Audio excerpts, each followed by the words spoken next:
உபவாயுக்குள்ள அடுத்த வாயு வந்து கிருகர வாயு. கிரியா.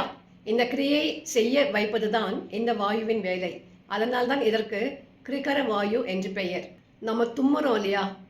தும்முறது, விக்கும்பொழுது அந்த விக்கல் எடுக்க வைப்பது, இருமுவது, இது எல்லாத்துக்குமே இந்த கிருகர வாயு தான் காரணம்.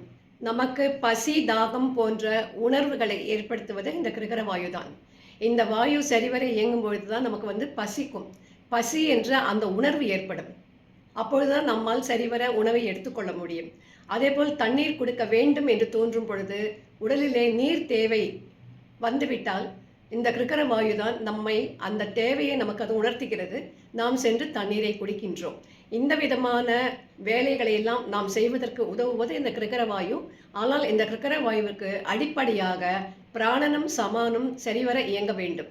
அது ரெண்டும் சரிவர இயங்கினால் மட்டும்தான் உபவாயுவான இந்த கிருகர வாயுவினால் தன்னுடைய வேலைகளை சரிவர செய்ய முடியும். நமக்கு வந்து அலர்ஜி ஏற்படுறது இல்லையா சில பேருக்கு உடம்புல, அந்த அலர்ஜி ஏற்படுறதுக்கு, ஜுரம் ஏற்படுறதுக்கு, இது எல்லாவற்றிற்குமே இந்த கிருகர வாயு சரியாக இயங்காத காரணத்தினால்தான் இது போன்ற பிரச்சனைகள் நமக்கு ஏற்படுகிறது.